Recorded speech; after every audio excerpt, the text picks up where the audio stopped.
Let's continue with the overview in our discussion on the diagnosis according to pathogenic Qi. As mentioned before, an invasion of exogenous pathogenic Qi is defined on the basis of its origin, that is, how it has arisen. For example, you can be invaded by damp cold if you get cold and wet after being drenched by the rain in winter.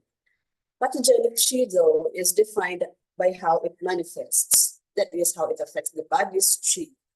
If something affects the body in the same way as, for example, exogenous cold does, it will be defined as being exogenous cold, even though the person has not been exposed to climatic cold. In general, there is no discrepancy between the way that symptoms and sign manifests and the climatic influences that a person has been exposed to. However, there are circumstances in which there has been no exposure to a climatic influence, yet the person still manifests symptoms and signs of an external invasion of pathogenic Qi. Allergic rhinitis is a typical example of this. This is because all pathogens, like climatic Qi, have specific Qi dynamics. This is of great importance when treating people who have been infected with bacteria, viruses, and other invisible forms of infection, and when people react negatively to food additives, chemicals, and allergens. If exposure to a particular virus makes the body temperature rise, the eyes become red, the thirst increase, and the pulse beat faster, this virus is defined and thereby treated as heat pathogenic Qi. This is because these physiological reactions are the reactions that occur when heat is present in the body. Conversely, if a person feels very cold, has cramping, intestinal and gastric pain, and watery diarrhea, this physiological reaction will instead be defined as being a cold reaction. This will therefore indicate the presence of pathogenic cold in the body, even though the person has not necessarily been exposed to anything cold. Something that is also important to remember is that when exogenous pathogenic Qi invades the body, it can change character and transform into something else. It is, for example, very typical for invasions of cold to transform into heat patterns when the cold has penetrated the body. As mentioned earlier, each of the 6 exogenous forms of pathogenic Qi has its own unique symptoms and signs, which are manifestations of its specific Qi dynamic. There are, however, some symptoms and signs that will be seen in all invasions of exogenous pathogenic Qi. This is because exogenous pathogenic Qi will have a disruptive effect on the body's great Qi. When pathogenic Qi invades the exterior aspect of the body, there will often be an aversion to cold and chills, even if the invasion of exogenous pathogenic Qi is of the exogenous pathogen is heat. This is because exogenous pathogenic Qi blocks Wei Qi so that it can no longer warm the skin. There can also be a slight fever or febrile sensation, even though it is a cold pathogen. This is because the conflict between pathogenic Qi and Wei Qi and the subsequent stagnation that arises will generate heat. The febrile sensation may not be particularly pronounced and may well not be measurable with a thermometer. In Chinese medicine, fever is defined by the patient's own subjective sensation of warmth or the therapist's observing signs of heat, such as a red color in the face or the skin feeling warm on palpation. An important diagnostic sign in invasion of exogenous pathogenic Qi is that chills and febrile sensations manifest simultaneously. In invasions of exogenous pathogenic Qi, the pulse will usually be superficial. An invasion of the body by exogenous pathogenic Qi will be due to one or more of the following factors. Zheng Qi is weak or weakened. If Zheng Qi is including Wei Qi is weak, the body will be more easily be invaded, and this is because the body will not be able to protect and defend itself.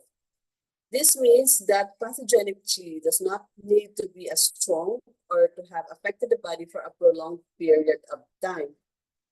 A weak or weakened joint chi is typically seen in infants, older people, people who are physically run down, and people who have been ill. To illustrate this, imagine an old lady and a young man who have to go out from their house to the corner shop, which is 400 meters away. It is freezing cold, and both of them are only wearing a thin coat. It is much more likely that the old lady will catch cold as a result of this trip than the young man. Her Wei Qi is not strong enough to withstand the onslaught of the wind and cold. It is typical that some people catch every bug that is going around while others rarely fall ill. This is usually a reflection of the relative strength of their Wei Qi. If this pathogenic Qi is very strong, the body is subjected to a very strong influence of pathogenic Qi. It will have a difficulty keeping it out, even though the Wei Qi is robust. Returning to the young man from the previous analogy, walking down to a thin shop in a thick jacket in winter will probably not result in him catching a cold or becoming ill. This is because his Wei Qi is robust. However, it is highly likely that he will catch a cold or fall ill if he falls through the ice on a lake into a freezing cold or cold water below. Even though there is no difference in the length of time he is exposed to cold, there is a difference in the intensity of the cold he is exposed to. This is also seen in some virulent diseases where the majority of the population, including strong, healthy individuals, fall ill when exposed to the disease. Now let's talk about prolonged exposure to pathogenic Qi. A prolonged exposure to a certain form of pathogenic Qi will wear down body's defenses. Imagine the same young man. He will not become sick from walking to the shops in freezing weather with a thin jacket. But if he had to walk around town in freezing weather with only a thin jacket for 2 hours, it is more likely that he would become ill afterwards. This time it is not the strength of the cold that is crucial, but the prolonged exposure to it. Imbalances that arises as a consequence of prolonged exposure to a certain type of pathogenic Qi are seen, for example, in people who live or work in an environment that is characterized by a particular climate, such as living or working in a place that is cold and damp. Now let's talk about sudden exposure to pathogenic Qi. Illnesses can arise when seasons change or when the weather is atypical for the season. It is as if Wei Qi does not have time to adjust to this atypical climatic influence, as if it has prepared itself to protect the body against something that is, for example, yin, and all of a sudden there is something that is yang. We often see people catch a cold with the person of mild weather in winter or during a cold and wet period in summer. This is also the reason that many people get sore throats and colds from air conditioning, especially in hot climates. The pores of the skin are wide open due to the heat, and then they come into a building that is quite cold, and the air conditioning also creates drafts or wind. In addition, many people will fall ill in the transition from summer to autumn and from winter to spring, the classic spring cold. The presence of imbalance in the body. So a person is more likely to be adversely affected by a specific form of pathogenic Qi if they already have a similar imbalance. A person with a yang deficiency will be invaded by cold more quickly than a person with excess heat. A person with spleen imbalances is more rapidly affected if there is dampness than a person who is yin deficient. Thank you for your attention.